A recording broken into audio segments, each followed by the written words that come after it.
করেছেন সেনাবাহিনী, নৌবাহিনী, বিমান বাহিনী, রাষ্ট্রের পাহারাদার। ঠিক কিনা বলেন?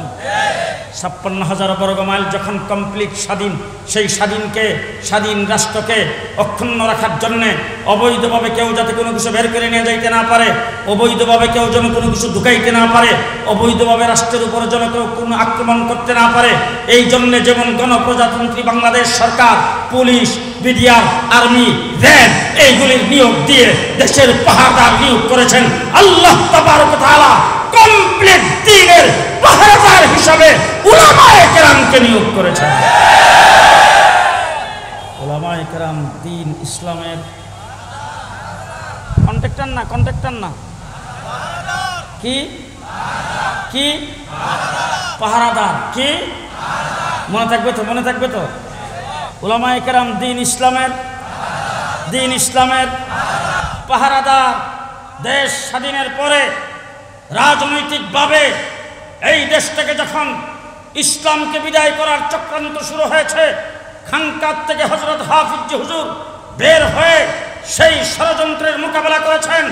যখন বাংলাদেশে তসলিমা নাসরিন, আহমদ শরীফের মতো নাস্তিক আর মুরতাদরা এসে কুরআন পরিবর্তনের কথা বলেছেন, তখন বাইতুল মুকাররমের খতিব উবাইদুল হকের নেতৃত্বে উলামায়ে কেরাম তার পাহারাদারি করেছে। তসলিমা নাসরিন বাংলাদেশে থাকতে পারে নাই। হাইকোর্ট থেকে 2 জন বিচারপতি ফতোয়া দিয়েছেন, ফতোয়ার বিরুদ্ধে রায় দিয়েছেন। মুফতি ফজলুল হক আমিনীর নেতৃত্বে উলামায়ে কেরাম তার পাহারাদারি করেছে। শাহবাগে নাস্তিক আর মুরতাদরা একত্রিত হয়ে অনৈতিক কার্যক্রম করেছে। ইমরান এই সরকার আলাদা একটা সরকার কায়েম করে দেশের বিরুদ্ধে ষড়যন্ত্র করেছেন, কুরআন হাদিসের বিরুদ্ধে ষড়যন্ত্র করেছেন। আল্লাহ রাসূলকে শাহবাগে যখন গালি দিয়েছে, তখন এই দেশের উলামায়ে কেরাম শাপলা চত্বরে রক্ত দিয়ে তার পাহারাদারি করেছে।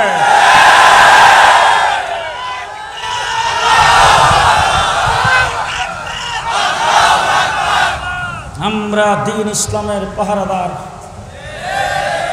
দ্বীন ইসলামের পাহারাদার। শিক্ষানীতির থেকে ইসলামী শিক্ষাকে বিদায় করে বানর থেকে মানুষ তৈরি শিক্ষা কারিকুলামে, ট্রান্সজেন্ডার শিক্ষা কারিকুলামে শরীফ থেকে শরীফা সমকামিতাকে বৈধতা দিয়ে যখন বিজাতিদের শিক্ষা, নাস্তিকার মুরতাদের শিক্ষা বাংলাদেশে যখন গেল জালেম সরকার এদেশের মানুষের উপর চাপা দিতে থাকছে, রাস্তায় নেমে রক্ত দিয়ে আমরা এই পাহারাদারি করেছি। চ্যানেলটি সাবস্ক্রাইব করে আমাদের সঙ্গেই থাকুন। মানুষকে আল্লাহ পাক তৈরি করেছেন, মানুষ আসছে জান্নাত থেকে। কোত্থেকে যাইবেন? কই? যে আল্লাহ তাবারক ওয়া তাআলা আল্লাহর পরিচয় মানুষের সামনে পেশ করার জন্য মানুষ কোথা থেকে আসছে, মানুষকে আল্লাহ পাক কী করে বানিয়েছেন, মানুষকে কোন মকসুদে আল্লাহ পাক দুনিয়াতে পাঠিয়েছেন, মানুষের করণীয় কি, কোন কাজ করলে মানুষ আবার ফিরা জান্নাতে যাইতে পারবে, এই রাস্তাটা দেখাইবার জন্য আল্লাহ পাক 1,24,000 পয়গম্বর পৃথিবীতে প্রেরণ করেছেন। পয়গম্বর প্রেরণের ধারাবাহিকতা শুরু করেছেন হযরত আদম আলাইহিস সালাম থেকে, শেষ করেছেন নবী মুহাম্মদুর রাসূলুল্লাহ সাল্লাল্লাহু আলাইহি ওয়াসাল্লামের মাধ্যমে। আদমের আগে পৃথিবীতে কোনো নবী নাই, আর আমার নবী মুহাম্মদুর রাসূলুল্লাহ সাল্লাল্লাহু আলাইহি ওয়াসাল্লামের পরেও পৃথিবীতে কোনো নবী নেই। আদমের আগে কোনো নবী নাই, আর আমার নবী মুহাম্মদুর রাসূলুল্লাহ সাল্লাল্লাহু আলাইহি ওয়াসাল্লামের পরেও কোনো নবী নাই, কোনো নবী নাই। সর্বপ্রথম হযরত আদম আলাইহিস সালাম থেকে শুরু করেছেন 1,24,000 পয়গম্বর দুনিয়াতে প্রেরণ করেছেন মানুষকে জান্নাতের পথ দেখাইবার জন্যে, মানুষকে আল্লাহমুখী করার জন্যে, মানুষকে মানুষ হিসাবে পরিগণিত করার জন্যে। মানুষ সৃষ্টির মকসুদ কি, কি উদ্দেশ্যে আল্লাহ পাক মানুষকে সৃষ্টি করেছেন? নবী রাসূল পৃথিবীতে আগমন করে মানুষকে হেদায়েতের দাওয়াত দিয়েছেন, মানুষকে জান্নাতের পথ দেখিয়েছেন। আদম আলাইহিস সালাম থেকে শুরু হয়েছে, আমাদের নবী মুহাম্মদুর রাসূলুল্লাহ সাল্লাল্লাহু আলাইহি ওয়াসাল্লাম পর্যন্ত আসছে।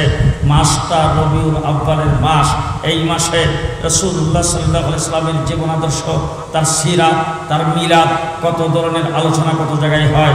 আমি আজকে আপনাদের সামনে যে আলোচনা করতে চাই সেটা হলো তাম পৃথিবীর যত মানুষ পৃথিবীতে জন্মগ্রহণ করেছে, সামনে যত মানুষ আসবে, সে যত বড় বৈজ্ঞানিক হোক, যত বড় দার্শনিক হোক, যত বড় ধার্মিক হোক, যত বড় মুহাদ্দিস হোক, যত বড় মুফাসসির হোক, আর যত বড় রাষ্ট্রপ্রধানই হোক না কেন, যে কোনো বরেণ্য ব্যক্তি, যে কোনো ধর্মের কোনো ব্যক্তি, তার জীবনী সম্পর্কে যদি আপনি আলোচনা করতে চান, প্রত্যেকটা মানুষের জীবনী আলোচনা জন্ম থেকে শুরু, মৃত্যু হইলে শেষ। কথা ভালো করে বুঝবেন। আজকে হযরত মাওলানা ইদ্রিস আলী সাহেব এখানে বসে আছেন, ওনার জীবনী নিয়ে যদি আলোচনা করেন, কোনো বই পুস্তক যদি লিপিবদ্ধ করেন, দোয়া করব আল্লাহ ওনাকে হায়াত দরাজ করুক। উনি যেদিন দুনিয়াতে থাকবেন না, ওনার হাজার হাজার ছাত্র ভক্তবৃন্দ সকলে মিলে যদি কোনো স্মারক গ্রন্থ বের করেন, সেই স্মারক গ্রন্থটা পড়ে দেখবেন, ওনার জীবনী যদি আলোচনা করেন, সেই আলোচনায় দেখবেন জন্ম থেকে শুরু হয়েছে, মৃত্যুর পরেই শেষ। বলেন বলেন বলেন। ইমামে আজম আবু হানিফা রহমতুল্লাহ আলাইহির আলোচনা করবেন, জন্ম থেকে শুরু হবে, মৃত্যু হইছে শেষ। আবু বকর সিদ্দিক রাদিয়াল্লাহু তাআলা আনহুর আলোচনা করবেন, জন্ম থেকে শুরু হবে, মৃত্যু হইছে শেষ। ওমর ইবনুল খাত্তাবের আলোচনা করবেন, জন্ম থেকে শুরু, মৃত্যু হইছে শেষ। সাহাবায়ে কেরামের আলোচনা করবেন, জন্ম থেকে শুরু হবে, মৃত্যু হইলে শেষ। বঙ্গবন্ধু শেখ মুজিবের আলোচনা, জন্ম থেকে শুরু, মৃত্যুতে শেষ। জিয়াউর রহমানের আলোচনা, জন্ম থেকে শুরু, মৃত্যুতে শেষ। আপনাদের দেশের এরশাদ সাহেবের আলোচনা, জন্ম থেকে শুরু, মৃত্যুতে শেষ। ইমামে আজম আবু হানিফার আলোচনা, জন্ম থেকে শুরু, মৃত্যুতে শেষ। আব্দুল কাদের জিলানী, মঈনুদ্দিন চিশতি, খাজা নিজামুদ্দিন আউলিয়া, বহুত বড় বড় বুজুর্গ দার্শনিক, তাদের সম্পর্কে আলোচনা করবেন, জন্ম থেকে শুরু হবে, মৃত্যু হইলে শেষ। তাম সৃষ্টি জগতের ভিতরে ওয়ানলি ফোর, শুধুমাত্র কেবলমাত্র একজন ব্যক্তিকে আল্লাহ পাক পৃথিবীতে প্রেরণ করেছেন, যার জীবন আদর্শের আলোচনা করতে যাবেন। আলোচনা পৃথিবী সৃষ্টির হাজার বছর আগের থেকে শুরু হবে, জান্নাতে যায় শেষ। পৃথিবী সৃষ্টির হাজার বছর আগের থেকে আলোচনা শুরু, রবিউল আউয়াল থেকে শুরু হয়নি। কথা বুঝতেছেন? বুঝতেছেন? কথা বুঝতেছেন? মুহাম্মদুর রাসূলুল্লাহ সাল্লাল্লাহু আলাইহি সাল্লামের আলোচনা পৃথিবী হাজার বছর আগের থেকে শুরু, পৃথিবী সৃষ্টির হাজার বছর আগের থেকে শুরু। কোরআনে কারীমের ভিতরে একটা সূরা আছে, সূরার নাম সূরা ইয়াসিন। আছে না নাই? এই সূরা সম্পর্কে হাদিসে পাকে আসছে, পৃথিবী সৃষ্টির 1000 বছর আগে আল্লাহ পাক এই সূরা তেলাওয়াত করেছেন। সূরা ইয়াসিন পৃথিবী সৃষ্টির 1000 বছর আগে আল্লাহ পাক এই সূরা তেলাওয়াত করেছেন। এবার আসেন দেখি সূরার প্রথমে আল্লাহ পাক কি আলোচনা করেছেন। আল্লাহ বলছেন ইয়াসিন, ইয়াসিন। এই ইয়াসিন মুহাম্মদুর রাসূলুল্লাহ সাল্লাল্লাহু আলাইহি ওয়াসাল্লামের সিফতি নাম। আমার আল্লাহ রাব্বুল আলামিনের যেমন 99টা নাম, আল্লাহ পাকের হাবিব ওনারও 99টা নাম, তার মধ্যে একটা নাম হলো ইয়াসিন। আল্লাহ রাব্বুল আলামিন সেই ইয়াসিন সূরার ভিতরে সর্বপ্রথম আল্লাহ পাক বলছেন ওয়াল কুরআনিল হাকীম, ওয়াল কুরআনিল হাকীম। ইয়াসিন, ও আমার ইয়াসিন, ও আমার মাহবুব, ও আমার হাবিব, ও রাহমাতাল লিল আলামিন মুহাম্মদুর রাসূলুল্লাহ সাল্লাল্লাহু আলাইহি ওয়াসাল্লামকে সম্বোধন করে ডাক দিয়ে আল্লাহ পাক বলতেছেন ইন্না, আল্লাহ পাক বলতেছেন ওয়াল কুরআনিল হাকীম, ওয়াল কুরআনিল হাকীম। হিকমতে পরিপূর্ণ কুরআনে কারীমের কসম। ভালো করে বুঝেন। আরেক অর্থ বুজুর্গারদিন লেখছেন, ও আমার হাবিব, আপনার কাছে যেই কোরআন আমি আল্লাহ পাক নাজিল করেছি, যেটা লা রাইবা ফি, যেটা লা রাইবা ফি, জালিকাল কিতাব লা রাইবা ফি, যার মধ্যে কোনো সন্দেহ হওয়ার অবকাশ নাই, সেই বরত্বপূর্ণ কোরআন আপনার কাছে নাজিল করেছি। যেই কোরআন আপনার কাছে নাজিল করেছি, সেই কোরআন হিকমতে পরিপূর্ণ, সেই কোরআন হিকমতে পরিপূর্ণ। সেই কোরআনের কসম খেয়ে আমি আল্লাহ রাব্বুল আলামিন বলছেন ইন্নাকা লামিনাল মুরসালিন, নিশ্চয়ই আপনি সমস্ত রাসূলগণের মধ্যে অন্যতম রাসূল। ইন্নাকা লামিনাল মুরসালিন, নিশ্চয়ই আপনি, নিশ্চয়ই আপনি।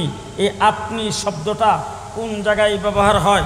আমি এখন যদি হযরত মাওলানা ইদ্রিস আলী সাহেবকে সম্বোধন করে কথা বলতে চাই, উনি যেহেতু আমার সামনে, উনি একজন সম্মানিত ব্যক্তি, ওনার ইজ্জত, ওনার সম্মান, ওনার বরত্ব যাবতীয় সব কিছু বজায় রেখে আমার অন্তরের ভিতরে সেইগুলিকে লালন করে আমি যদি ওনাকে সম্বোধন করতে চাই সামনাসামনি, সামনাসামনি, সরাসরি তখন আমি ওনাকে বলবো, আপনি আপনি আপনি প্রত্যেকটা মানুষকে, তার সম্মানিত ব্যক্তিকে সম্মান ইজ্জত দিয়ে যদি আপনি সরাসরি সম্বোধন করতে চান, সেই জায়গায় ব্যবহার হয় আপনি আপনি। আরবিতে সেটাকে বলা হয় কা কা কা, আরবি অক্ষর কা। এটা হলো একটি জমির। মাদ্রাসার ছাত্র আলেম ওলামায়ে কেরাম বুঝবে সেই জমির আরবি গ্রামারে, আরবি নুহু সরফে, আরবি শব্দ গঠনে কোন জায়গায় ব্যবহৃত হয়, কোন স্থানে ব্যবহৃত হয় ভালো করে বুঝবেন। যে স্থানে কোনো ব্যক্তিকে সরাসরি সামনাসামনি সম্বোধন করতে হলে আরবি ভাষায় ব্যবহার হয় কা। আল্লাহ তাবারক ওয়া তাআলা 30 পারা কোরআনের ভিতরে আল্লাহর হাবিবকে যেখানেই সম্বোধন করতে হয়েছে সেই জায়গায় আল্লাহ পাক এই অক্ষরটাই ব্যবহার করেছেন। ওয়ামা আরসালনাকা, আমি আমার ঢাকার কোরআন থেকে পড়তেছি, আপনাদের লংপুরের কোরআনে থাকলে কোয়েন। ওয়ামা আরসালনাকা ইন্না আরসালনাকা ফালা ওয়া রাব্বিকা ফালানুওয়াল্লিয়ান্নাকা ফাওয়াল্লি ওয়াজহাকা লা তুহাররিক বিহি লিসানাকা ইয়া আইয়ুহাল মুদ্দাসসির কুম ফাআনজির ফারাব্বাকা ফাসিয়াবাকা ওয়াদ-দুহা ওয়াল-লাইলি ইযা সাজা মা ওয়াদ্দাআকা রাব্বুকা ওয়া মা ক্বালা ওয়াল আখিরাতু খায়রুল লাকা মিনাল উলা ওয়ালা সাওফা ইউতিকা রাব্বুকা ফাতারদা আলাম ইয়াজিদিকা ইয়াতীমান ফাআওয়া ওয়া ওয়াজাদাকা দাল্লান ফাহাদা ওয়া ওয়াজাদাকা আইলান ফাআগনা আলাম নাশরাহ লাকা সাদরাকা ওয়া ওয়াদানা আনকা বিজরাকা আল্লাযী আনকাদা যাহরাকা ওয়া রাফা'না লাকা যিকরাকা ইন্না আ'তাইনাকা ফাসাব্বিহ বিহামদি রাব্বিকা। 30 পারা কোরআনের ভিতরে আল্লাহর হাবিবকে যেখানে সম্বোধন করেছেন সেই জায়গায় কা কা এই একটা শব্দের দ্বারা সম্বোধন করেছেন। আল্লাহ পাক বলেন ইন্নাকা লামিনাল মুরসালিন, নিশ্চয়ই আপনি সমস্ত রাসূলগণের মধ্যে শ্রেষ্ঠতম রাসূল। এর দ্বারা বোঝা গেল পৃথিবী সৃষ্টির 1000 বছর আগে আল্লাহ পাক আল্লাহর হাবিবকে সামনে বসায়া তাকে সম্বোধন করেছেন। জীবনী 12 রবিউল আউয়াল থেকে শুরু, হ্যাঁ আরো আগের থেকে। কয় বছর আগে? 5 বছর। কত বছর আগে? পৃথিবী সৃষ্টির 1000 বছর আগের থেকে শুরু। মুহাম্মদুর রাসূলুল্লাহ সাল্লাল্লাহু আলাইহি ওয়াসাল্লামের জীবনী। আমার ভাইরা, হুজুর আকরাম সাল্লাল্লাহু আলাইহি ওয়াসাল্লামের আলোচনা রূহের জগতে আল্লাহ তাবারক ওয়া তাআলা আদমের পৃষ্ঠ থেকে আমি আপনি আপনাদের এই দেশের প্রেসিডেন্ট এরশাদ সাহেব, তিনিও ছিল, জিয়াউর রহমানও ছিল, এরশাদও ছিল, তারপর শেখ মুজিবুর রহমান সাহেবও ছিল, আমাদের দেশের বর্তমান বাগলপুর প্রধানমন্ত্রী হাসিনাও ছিল, খালেদা জিয়াও ছিল, আবু জাহেলও ছিল, আবুল আহাবও, হ্যাঁ নমরুদ ফেরাউনও, 1,24,000 পয়গম্বরও ছিল রূহের জগতে। আল্লাহ পাক আদমের পৃষ্ঠ থেকে সকলকে তৈরি করেছেন। সেই জায়গার ভিতরে আল্লাহ পাক বলেছিলেন আলাস্তু বিরাব্বিকুম। আমি জিজ্ঞেস করতে চাই আলাস্তু বিরাব্বিকুম, এটা একটা ইন্টারভিউ, এটা একটা প্রশ্ন ইন্টারভিউ। কাকে নেওয়া হয়? যিনি পড়ছেন তাকে, না যিনি না পড়ছেন তাকে?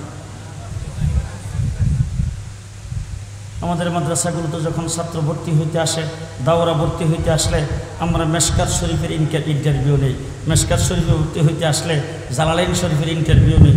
যেটা পড়ছে সেটার ইন্টারভিউ হয়, যেটা পড়ে নাই সেটার ইন্টারভিউ। তাহলে এবার জিজ্ঞেস করতে চাই, আমরা কি কোনো কলেজে তখন পড়ছিলাম? রূহের জগতে আল্লাহ পাক প্রশ্ন করেছেন আলাস্তু বিরাব্বিকুম, আমরা কি তখন কোনো মাদ্রাসার ছাত্র, কোনো কলেজের ছাত্র? কারমাইকেলে পড়ছি বোধহয়, কোনো জায়গায় কি আমরা লেখাপড়া করেছি? তাহলে আল্লাহ যখন প্রশ্ন করেছেন আলাস্তু বিরাব্বিকুম, আমরা কোথাও পড়ি নাই, একটা অক্ষর কোন জায়গার থেকে শিখি নাই। আমরা যারা সেখানে ছিলাম, আদম থেকে আমরা পর্যন্ত সমস্ত নবীর উম্মত যারা ছিল, প্রত্যেকে তখন অবাক, ঘটনাটা কি? কোথাও পড়লাম না, কোনো জায়গায় লেখাপড়া করে নেই, একটা অক্ষর কোথাও শিখে নাই। আল্লাহ আমাদেরকে এত বড় প্রশ্ন করে বসছেন, আমরা পড়লেন প্রশ্ন উত্তর দিলাম, উত্তর আমরা কি জানি? আমরা কিছুই জানি না। জানলে জানতে পারে আমাদের নবীরা আদম থেকে আমাদের নবী পর্যন্ত সমস্ত নবীর উম্মত নবীদের রূহের জগতে তাদের চেহারার দিকে তাকায় আসে। আমরা প্রশ্নের জবাব জানি না, নবীরা যেই জবাব দেবে সেই জবাবই হবে আমাদের উম্মতের জন্য জবাব। সমস্ত উম্মত নবীদের চেহারার দিকে তাকায় আসে। এবার জিজ্ঞেস করতে চাই, আদম থেকে ঈসা আলাইহিস সালাম পর্যন্ত 1,24,000 পয়গম্বর রূহের জগতে, তাদের কি তারা কি কোনোদিন কোনো স্কুলে পড়েছেন? কোনো মাদ্রাসায় পড়ছে? কোনো একটা অক্ষর কি শিখছে? তারাও কোথাও শিখে নাই। আদম আলাইহিস সালাম, ইব্রাহিম আলাইহিস সালাম, মুসা আলাইহিস সালাম, ঈসা আলাইহিস সালাম, হারুন আলাইহিস সালাম, ইসহাক আলাইহিস সালাম, ইসমাইল আলাইহিস সালাম, 1,24,000 পয়গম্বর, তারাও ভাবতেছে ঘটনা কি, একটা অক্ষর কোথাও শিখি নাই, কোথাও পড়ি নাই। আল্লাহ পাক আমাদেরকে এত বড় প্রশ্ন করে বসেছেন। সেই প্রশ্ন আমরা শিখলে, আমরা জানলে, আমরা পড়লে তারপরে দিতে পারতাম। আমরা যেহেতু পড়ি নাই, সেই প্রশ্নের জবাব আমরা কোথা থেকে দেব? আল্লাহ তাবারক ওয়া তাআলা বিশ্বজগতের শিক্ষক যাকে বানায়া দুনিয়াতে প্রেরণ করার জন্য সিদ্ধান্ত গ্রহণ করেছেন, তাকে আল্লাহ পাক পড়াইছেন।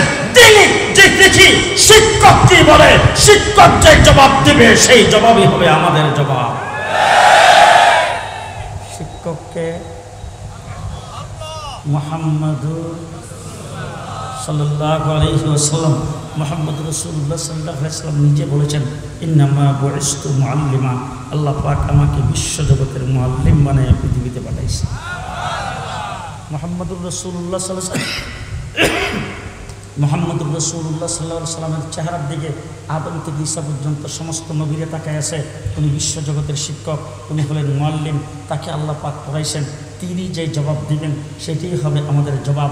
আমার নবী, আপনার নবী, বিশ্ব নবী, খাতামুন নবিয়্যিন, রাহমাতুল লিল আলামিন মুহাম্মদুর রাসূলুল্লাহ সাল্লাল্লাহু আলাইহি ওয়াসাল্লাম ওই রূহের জগতে সর্বপ্রথম মুখ থেকে বের করছেন বালা। বলার সাথে সাথে আমার নবীর মুখ থেকে শুই না, হযরত আদম থেকে ঈসা পর্যন্ত সমস্ত নবীরা বলছে বালা। বলার সাথে সাথে তামাম পৃথিবীর সমস্ত উম্মতে বলছে বালা। আমার নবীর আলোচনা কি রবিউল আউয়াল থেকে শুরু? রবিউল আউয়াল থেকে শুরু।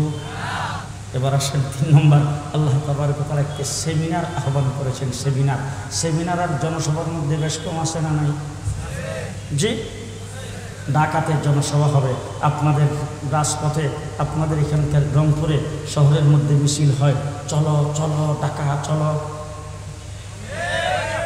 অর্থাৎ জনসভা যদি হয় যে কোনো ব্যক্তি সেখানে যাইতে পারে। আর যদি সেমিনার হয়, সেমিনার কোনো একটা হলের ভিতরে হয়, সেই হলের মধ্যে সেমিনারে যাওয়ার জন্য কার্ড ছাপা হয় কিনা, কার্ড দিয়া দাওয়াত দেয় কিনা, কার্ডের মধ্যে কোন বিষয়ে আলোচনা হবে সেই বিষয়বস্তু লেখা থাকে কিনা, আলোচনা যিনি করবেন তার নাম লেখা থাকে কিনা।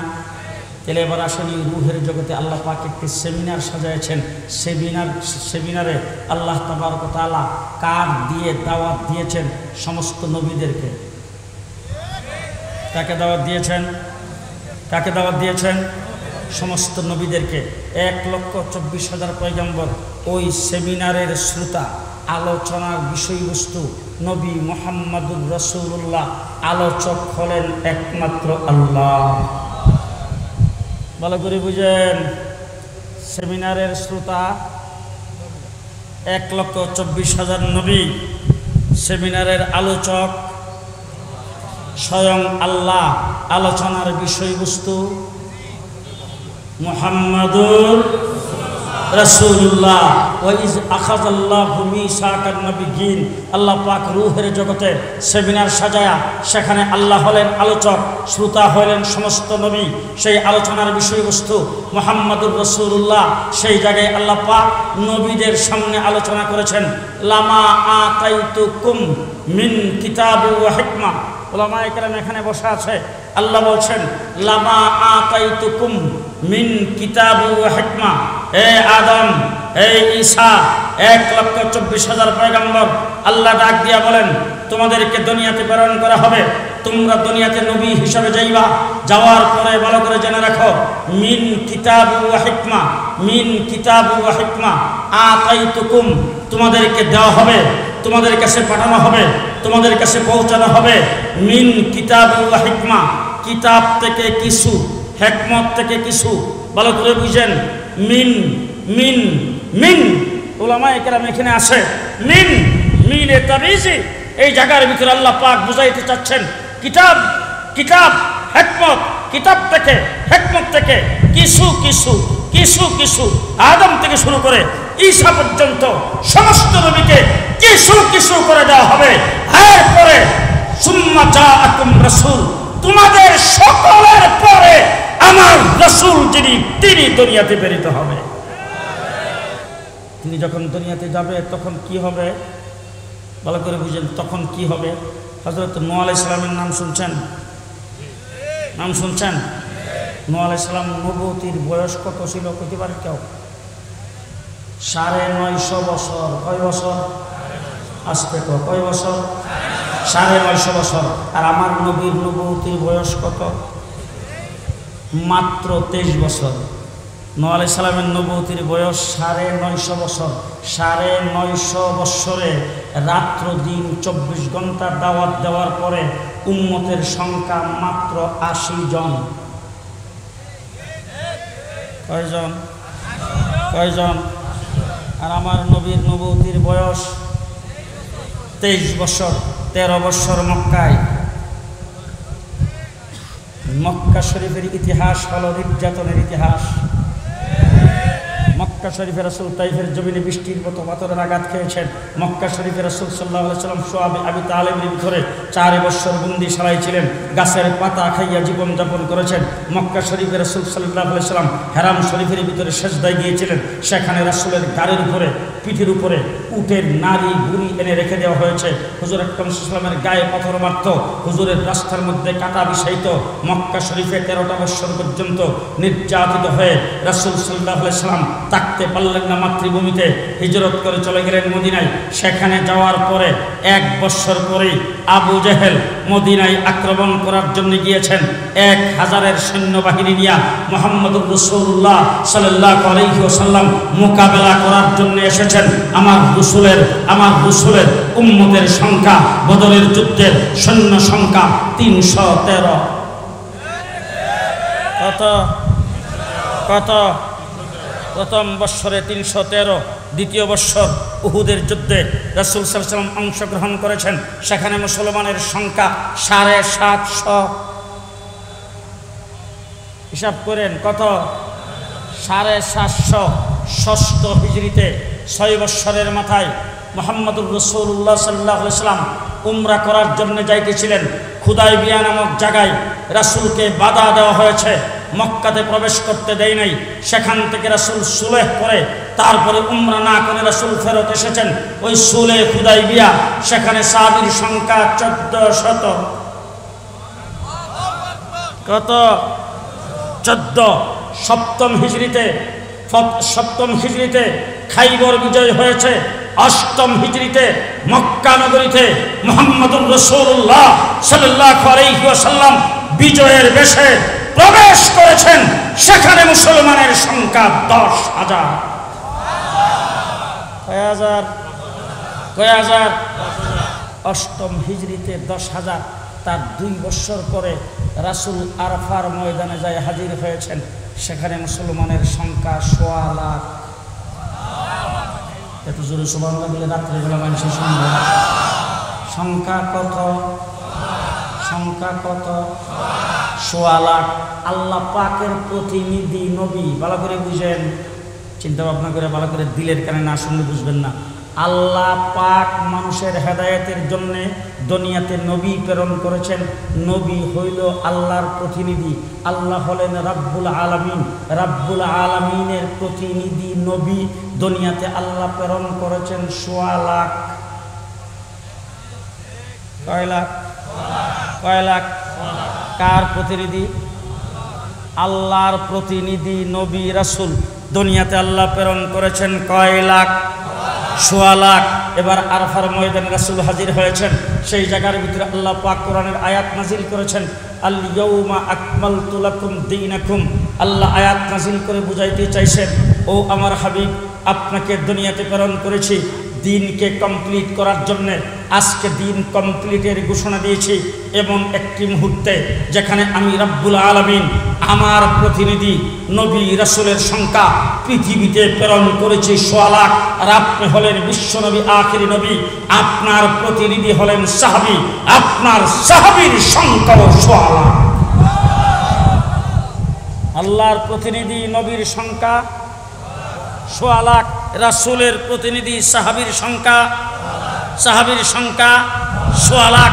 আল ইয়াউমা আকমালতু লাকুম দীনাকুম, সেই জায়গার ভিতরে আল্লাহ পাক ঘোষণা দিয়েছেন, ও নবী রাসূলরা ভালো করে শোনো, নবীর উম্মতেরা ভালো করে শোনো, খ্রিস্টান ইহুদি ভালো করে শোনো, তামাম পৃথিবীর সবাই ভালো করে শোনো। অতীতে নবী প্রেরণ করেছি, লামা আতাইতুকুম মিন কিতাবি ওয়া হিকমা, কিতাব আর হিকমত থেকে কিছু কিছু করে তাদেরকে দিয়েছি। আমার হাবিব যখন পৃথিবীতে প্রেরণ হয়েছে, আমার হাবিবের জন্য আমি আল্লাহ পাক ঘোষণা করলাম, ইন্না আতাইনাকাল কাউসার, আমার হাবিবকে অপরন্ত নিয়ামতের ভান্ডার সব তার হাবিবের সঙ্গে দিয়ে দিলাম।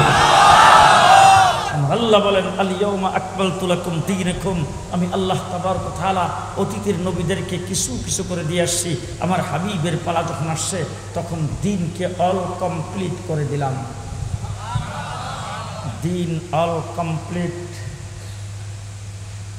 তার মধ্যে সামান্যতম কোনো বাড়ানো কমানো জি জি।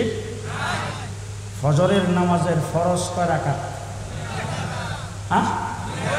2 রাকাত। আমার রাসূল সাল্লাল্লাহু আলাইহি ওয়াসাল্লাম আজকের থেকে 1450 বছর আগে মসজিদে নববীতে রাসূল ইমামতি করেছেন, সেখানে বুধ রাসূল পড়তেন 16 রাকাত জি। হুজুর পড়তেন কয় রাকাত? এখনো কি 2 রাকাত আছে? প্রত্যেক রাকাতে সেজদা কয়টা? আমার রাসূল দিতেন 8টা জি। আল্লাহর নবী যেই 2 সেজদা দিছেন, এখনো কি সেই 2 সেজদা আছে?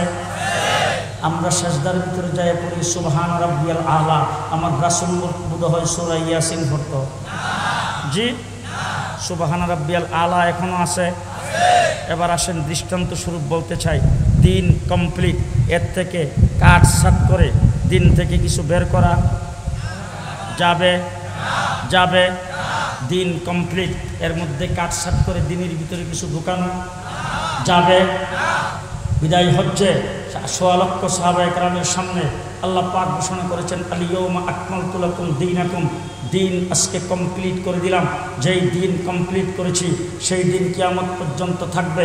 তার মধ্যে সামান্যতম কোনো বাড়ানো কমানো শুয়োরকে আল্লাহ পাক হারাম করেছেন, কিয়ামত পর্যন্ত হারাম থাকবে, কোনোদিন সেটা হালাল হবে না। কুত্তাকে হারাম করেছেন, কিয়ামত পর্যন্ত হারাম থাকবে, কোনোদিন সেটা হারাম হবে না। সুদকে হারাম করেছেন, কিয়ামত পর্যন্ত হারাম থাকবে, কোনোদিন হালাল হবে না। যেই জিনিসটাকে আল্লাহ পাক হালাল করেছেন, কিয়ামত পর্যন্ত হালাল থাকবে, কোনোদিন হারাম হবে না। পরিবর্তন কোনো বেশ কম হবে? আল ইয়াউমা আকমালতু লাকুম দীনাকুম, দিনকে আল্লাহ পাক কমপ্লিট করে দিয়েছেন। এবার জিজ্ঞেস করতে চাই, মসজিদ ভাঙ্গাচোরা, টিনের ছাপরা, বৃষ্টি হইলেই ভিতরে পানি পড়ে, এখানে সারি নাই, বেড়া নাই, ভাঙ্গাচোরা ঘর। এই ঘর মসজিদে নামাজ পড়ার জন্য যখন ঢুকবেন, তখন সর্বপ্রথম যাইতে হবে কোন পাও? ডাইন পাও। এবার জিজ্ঞেস করতে চাই, মসজিদ একবারে মার্বেল পাথর লাগানো, অল এসি, সেই মসজিদে যখন যাইবেন কোন পাও? জি।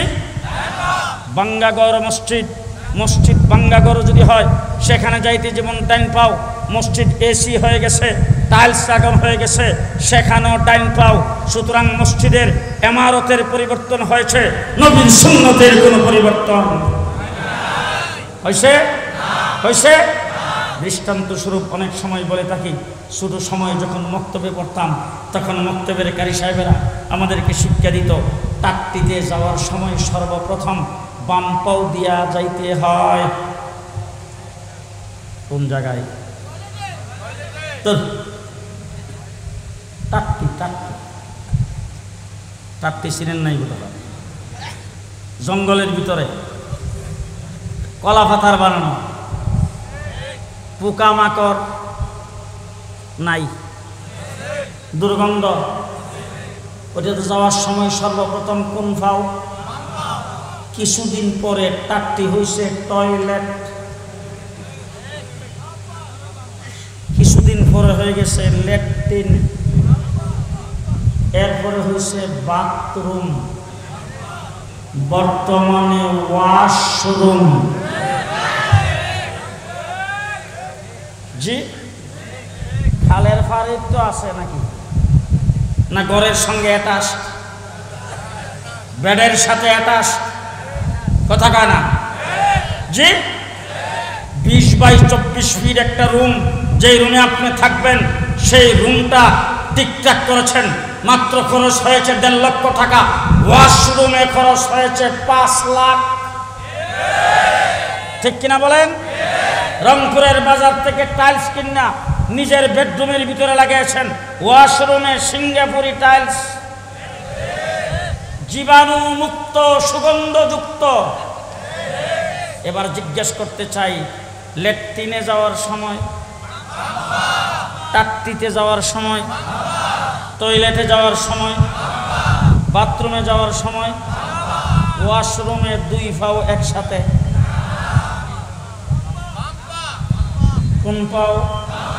ভালো করে বুঝবেন। আলিয়াউমা আকমালতু লাকুম দীনাকুম, আজকের থেকে 1450 বছর আগে বিদায় হচ্ছে সাহাবায়ে কেরামের সামনে যেই দিন কমপ্লিট হয়েছে, কিয়ামত পর্যন্ত চলবে, তার মধ্যে সামান্য বাড়ানো কমানো যাবে না।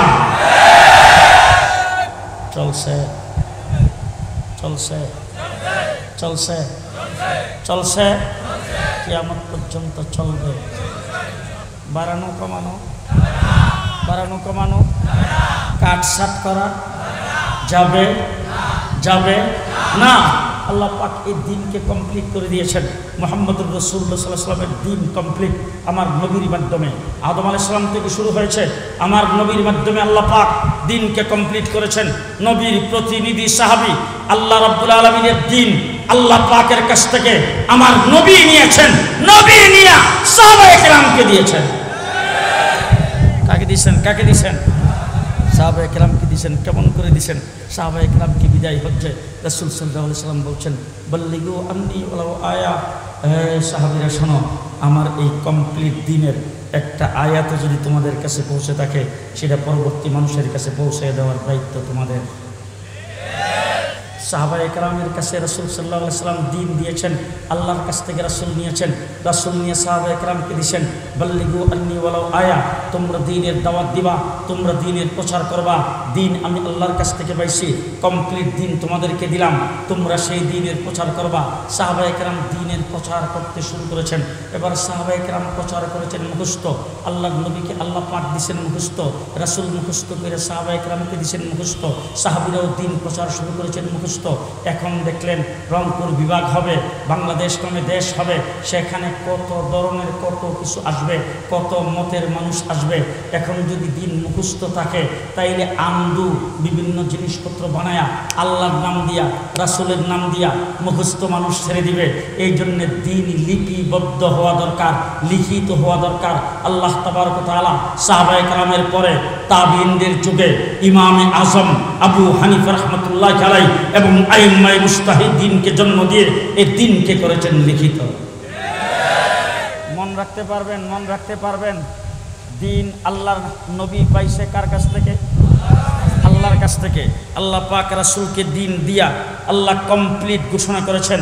দিন কমপ্লিট হয়েছে রাসূলের হাতে। কমপ্লিট দিন আল্লাহর হাবিব দিছেন কাদেরকে? সাহাবায়ে কেরামকে।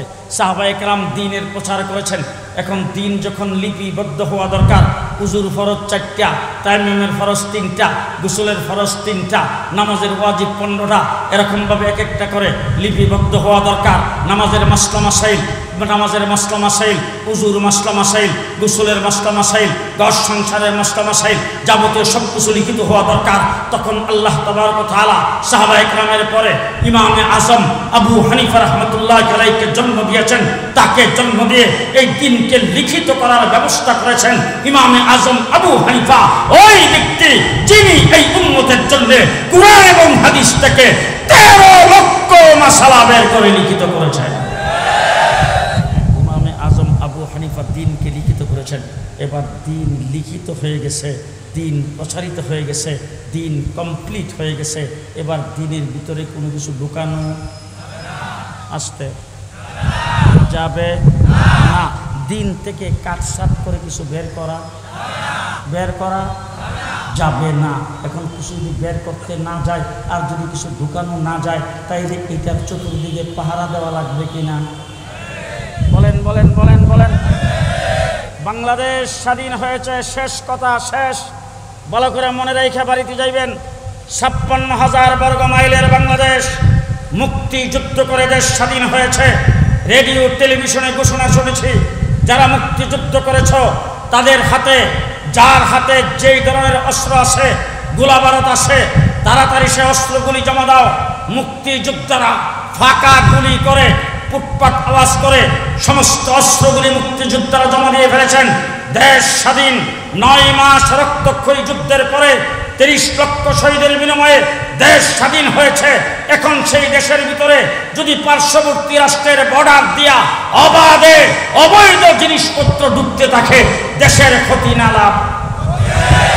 জি, এবার স্বাধীন সার্বভৌম বাংলাদেশের সার, বাংলাদেশের ইলিশ মাছ, বাংলাদেশের আলু, বাংলাদেশের পেঁয়াজ, এইগুলি যদি বর্ডার পাস হইয়া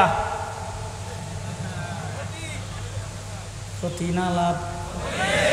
আসতে ক্ষতি না লাভ? ক্ষতি। এই জন্যে বাংলাদেশ গণপ্রজাতন্ত্রী বাংলাদেশ সরকার নিয়োগ করেছেন বিজিবি, বিডিআর, বর্ডারের পাহারাদার। কথা কয় না? ঠিক না ঠিক? নিয়োগ করেছেন পুলিশ, রাস্তাঘাটের মানুষের জানমালের পাহারাদার। নিয়োগ করেছেন সেনাবাহিনী, নৌবাহিনী, বিমান বাহিনী, রাষ্ট্রের পাহারাদার। ঠিক কিনা বলেন?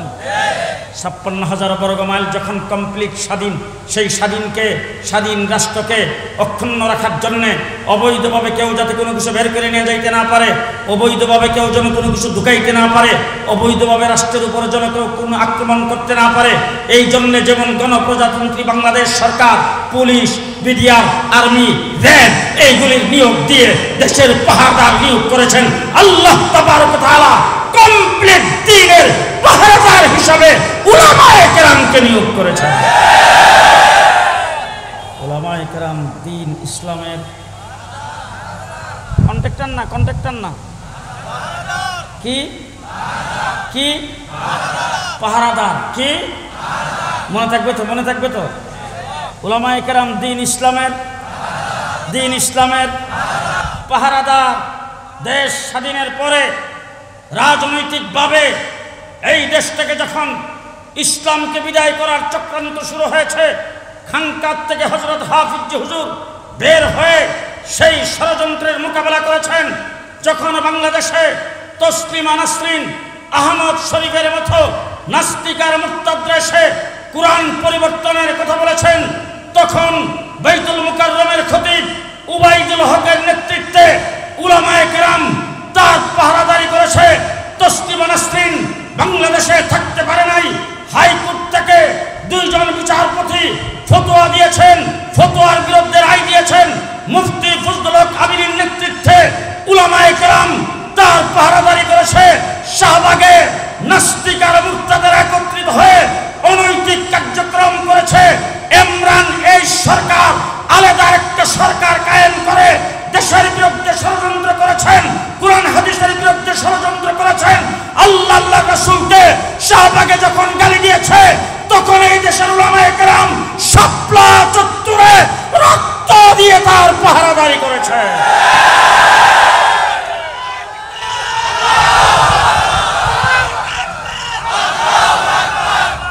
আমরা দ্বীন ইসলামের পাহারাদার, দ্বীন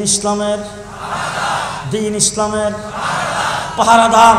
শিক্ষানীতির থেকে ইসলামী শিক্ষাকে বিদায় করে বানর থেকে মানুষ তৈরি শিক্ষা কারিকুলামে, ট্রান্সজেন্ডার শিক্ষা কারিকুলামে শরীফ থেকে শরীফা সমকামিতাকে বৈধতা দিয়ে যখন বিজাতিদের শিক্ষা, নাস্তিকার মুরতাদের শিক্ষা বাংলাদেশে যখন গেল জালেম সরকার এদেশের মানুষের উপর চাপা দিতে থাকছে, রাস্তায় নেমে রক্ত দিয়ে আমরা এই পাহারাদারি করেছি।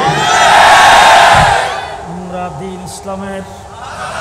দ্বীন ইসলামের পাহারাদার। বিশেষ করে গত 15 বছর রক্ত সবচাইতে বেশি আমরা দিয়েছি। দেশ স্বাধীন সার্বভৌম বাংলাদেশ পাকিস্তানি হানাদার বাহিনীর বিরুদ্ধে অস্ত্র ধারণ করে এই দেশকে স্বাধীন করে ভারতের কোন রাজ্যে পরিণত হওয়ার জন্য করি না। করাচি আর ইসলামাবাদের গোলামির থেকে দেশকে স্বাধীন করে দিল্লির দাসত্ব করার জন্য করি নাই। আমার বাংলাদেশের স্বাধীনতার 50 বর্ষপূর্তি পালিত হবে, এটা আমার জন্য গর্বের বিষয়। কিন্তু কসাই মোদি বাংলাদেশে এসে দেশকে নাপাক করবে সেটা দিতে পারবো না। 2021 সালে কসাই মোদির বিরুদ্ধে মাঠে নেমেছিলাম, 1.5 মাস রিমান্ডে ছিলাম, 2 বছর ফাঁসির কাস্টে ছিলাম। ফাঁসির আসামিকে যেই রুমের ভিতরে রাখা হয় সেখানে রাখা হয়েছে 2 বছর। পরিবারবর্গের কারোর সাথে যোগাযোগ করতে দেওয়া হয়নি। কি করেছিলাম আমরা? কুল্লু মুসলিম ইখওয়া, এক মুসলমান আর এক মুসলমানের ভাই। কাশ্মীরে যখন মুসলমানদের রক্ত ঝরে আপনাদের কলিজা আঘাত লাগে কিনা? ডানে বামে দেখবেন, কেউ যদি কথা না কই মনে করবেন এই দলের। কাশ্মীরে মুসলমানদের যখন রক্ত ঝরে তখন আপনার অন্তরে আঘাত লাগে কিনা? বাবরি মসজিদ যখন ভেঙ্গে চুরমার করে দিয়েছেন, আপনার অন্তরে যদি আঘাত লেগে না থাকে, আজকে ফতোয়া দিয়ে গেলাম, আপনি মুসলমান নয়, আপনি মুসলমান নয়। তাহলে যেই ব্যক্তি বাবরি মসজিদকে ভেঙ্গে ঘুরিয়ে দিয়েছে, যেই ব্যক্তি কাশ্মীরের মুসলমানদেরকে কুচুকাটা করছেন, যেই ব্যক্তি ভারতের 33 কোটি মুসলমানকে নাগরিকত্ব বাতিল করে দেশ থেকে ভাগাই দিতে যাচ্ছেন, যেই ব্যক্তি ভারতের গুজরাটের মুসলমানদেরকে আগুনে পুড়িয়ে মেরেছেন, সেই কসাই নদীর সাথে সম্পর্ক যারা রাখছিল, আজকে তারা পেছনের দরজা দিয়ে ভাগছে এই দেশে থাকতে পারে। আমার বন্ধুগণ, শেষ কথা আপনাদের কাছে বলে যাচ্ছি, আমরা শুধু দ্বীন ইসলামের পাহারাদার নয়, আমরা দেশেরও পাহারাদার। আজকে আমার বাংলাদেশের ছাত্র জনতা কোঠা বিরোধী আন্দোলনে নেমেছেন। তাদের অধিকার আদায়ের জন্য আমার মাদ্রাসার ছাত্রদের কোঠার প্রয়োজন নেই, কিন্তু তারপরেও আবু সাইদের মতো বীর ব্যক্তি যখন জীবন বিলিয়ে দিয়েছে, আমার মাদ্রাসার ছাত্র কেউ ঘরে বসে থাকে নাই, তারাও রাস্তায় নেমে এসেছে। পরিষ্কার ভাষায় বলতে চাই, শেখ হাসিনা যখন পেছনের দরজা দিয়ে ভাগছেন, শেখ হাসিনার লালিত পুলিশ লীগ ঘোষণা দিয়ে তারা কর্মবিরতি নিয়েছেন। এদেশে যখন একজন পুলিশও ছিল না, তারা শেখ হাসিনার 5 হাতে গোলাম, তাদের পোশাকের ইজ্জত সম্মানকে তারা খোয়াইছেন। সেই পুলিশ বাহিনী যখন অব্যাহতি নিয়েছেন, দেশ যখন পুলিশ শূন্য, ট্রাফিক শূন্য, রাস্তাঘাটের আমার স্কুল কলেজের ছাত্ররা ট্রাফিকের কাজ করেছেন, পাহারা দিয়েছেন, মাদ্রাসার ছাত্ররা তাদের সাথে ছিলেন। আমরা দেশকে ভালোবাসি কেন? ভালো করে শুনে রাখো। তোমরা দেশকে ভালোবাসার স্লোগান দাও। আওয়ামী লীগে নমিনেশন না পাইলে লাভ দিয়া বিএনপি, বিএনপিতে নমিনেশন না পাইলে লাভ দিয়া জাতীয় পার্টি। পরিষ্কার ভাষায় বলতে চাই, তোমরা এই 53 বছর দেশের ভালোবাসার স্লোগান দিয়েছ, মন্ত্রী হওয়ার জন্যে, এমপি হওয়ার জন্যে, পদ পদবি পাওয়ার জন্যে, বেগম পাড়ায় বাড়ি করার জন্যে, দেশের সম্পদ লুণ্ঠন করার জন্যে। আর এই সমস্ত সাদা দাড়িওয়ালা আলেমরা দেশকে ভালোবাসে হুব্বুল ওয়াতানি মিনাল ঈমান হিসাবে। আমরা দেশকে ভালোবাসি ঈমানের অঙ্গ হিসাবে, আমরা দেশকে ভালোবাসি ঈমানের অঙ্গ হিসাবে। সুতরাং ইসলামকে আমরা যারা ভালোবাসি, আমরা দেশকেও ভালোবাসি। আজকে রংপুরের জমিনে দাঁড়ায় শেষ কথা বলে গেলাম, ইসলামের জন্যে জীবন দিতে প্রস্তুত, জেল জুলুম হুলিয়ানিতে জীবন প্রস্তুত। বাংলাদেশের স্বাধীনতার সার্বভৌমত্বের উপরে ভারতে বসে বসে মোদির সঙ্গে যুগ সাজস করে ওই দেশ থেকে বাঁধ খুলে দিবেন, বাংলাদেশকে পালিতে পারবেন। ওই দেশ থেকে পুশিং দিবেন আনসাররা যাইয়া সচিবালয় ঘেরাও করবে, ওই দেশ থেকে পুশিং দিবেন বিচারপতিরা আলাদা মিটিং করে দেশে কু করতে ছাবে, ওই দেশ থেকে দোয়া তুলবেন সাম্প্রদায়িক সম্প্রীতি নষ্ট হচ্ছে, হিন্দুদের উপর আক্রমণ হচ্ছে, এই ষড়যন্ত্র সেখান থেকে শুরু করতে থাকবেন। জেনে রাখেন আমরা দুর্বল হতে পারি, জনসংখ্যা আমাদের কম হতে পারে, কিন্তু আমাদের অন্তরে আছে ঈমান।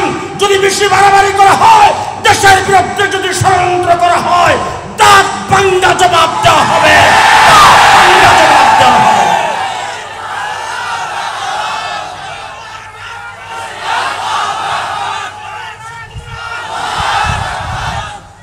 আমরা স্বাধীনতার সার্বভৌমত্বকে টিকায় রাখতে চাই।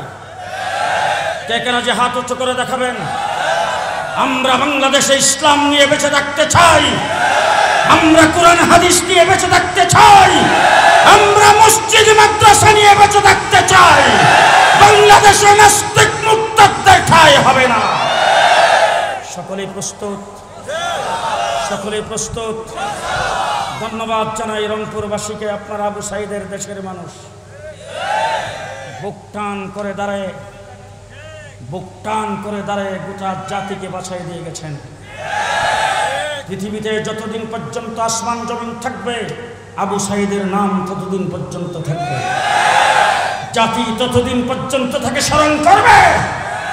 সেই আবু সাইদ আমাদেরকে সবক দিয়ে গেছেন, দেশের ব্যাপারে ধর্মের ব্যাপারে কোনো আপোষ নাই।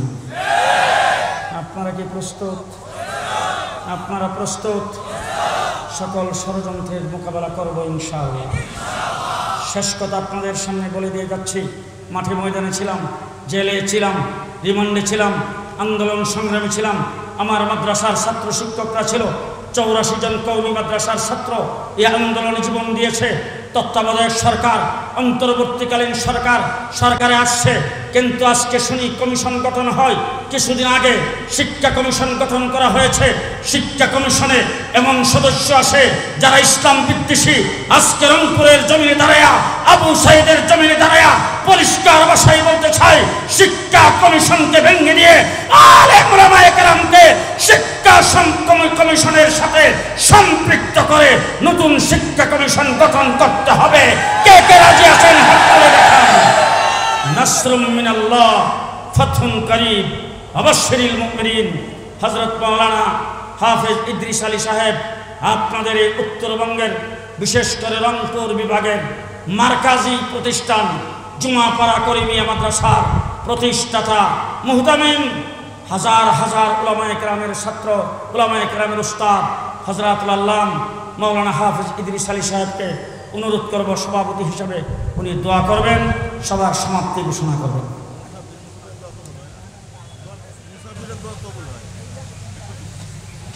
আলহামদুলিল্লাহি রাব্বিল আলামিন ওয়াসসালাতু ওয়াসসালামু আলা সাইয়্যিদিল মুরসালিন ওয়া আলা আলিহি ওয়া আসহাবিহি আজমাইন। রব্বানা যালামনা আনফুসানা ওয়া ইল্লাম তাগফির লানা ওয়া তারহামনা লানাকুনান্না মিনাল খাসিরিন। রব্বানা আতিনা ফিদ দুনিয়া হাসানাতাও ওয়া ফিল আখিরাতি হাসানা ওয়া কিনা আযাবান নার। আল্লাহ এই মাসমাকে তুমি কবুল করো। দাঁড়ানো বসা অবস্থায় যারা আলোচনাগুলি শুনেছেন আল্লাহ সকলকে কবুল করো। আল্লাহ হাসরের কঠিন ময়দানে এই মাহফিল আমাদের সকলের জন্য নাজাতের জরিয়া বানায় দাও। পর্দার আড়ালের মা বোনদেরকে কবুল করো। আমাদের জিন্দিগির সমস্ত গুনাহগুলি মাফ করে দাও। আল্লাহ আমাদের জিন্দিগির সমস্ত গুনাহগুলি মাফ করে দাও। আমাদের সকল মুর্দেগানকে মাফ করে দাও। ইয়া আল্লাহ, যাদের মা বাবা দুনিয়াতে নাই তাদের কবর জান্নাতের বাগান বানায়া দাও। ইয়া আল্লাহ, গেল কয়েকদিন পূর্বে আমার বাবা ইন্তেকাল করেছেন, আল্লাহ তার কবরকে জান্নাতের বাগান বানায়া দাও। ইয়া আল্লাহ, ইয়া আরহামার রাহিমিন, আমাদের মধ্যে যারা বিমারি সকল বিমারিদের শিফা করে দাও। আল্লাহ, যাদের মা বাবা ঘরের মধ্যে বিমার অবস্থায় আছে আল্লাহ তাদেরকে শিফা করে দাও, নেক হায়াত দান করো। ইয়া আল্লাহ এই রংপুর বিভাগীয় শহরের হাসপাতালগুলোতে যত রোগী আল্লাহ যত রোগী বিমার অবস্থায় আছেন সকলকে আল্লাহ তুমি সেবা করে দাও। ইয়া আল্লাহ ইয়া আরহামার রাহিমিন আমাদের প্রত্যেকের সমস্ত হাজত তুমি পুরা করে দাও। আসমানি জমিনি সকল বালা মুসিবত থেকে আমাদের হেফাজত করো। আয় আল্লাহ রাস্তাঘাটের বিপদ আপদ থেকে তুমি হেফাজত করো। ইয়া আল্লাহ আমাদের দেশের প্রতি তুমি রহমত নাজিল করো। ইয়া আল্লাহ আবু সাইদ এই দেশের মানুষকে বাঁচাইবার জন্যে, জুলুম অত্যাচার থেকে মানুষকে মুক্তি দেওয়ার জন্যে আল্লাহ অকাতরে জীবন বিলীন করে দিয়েছেন।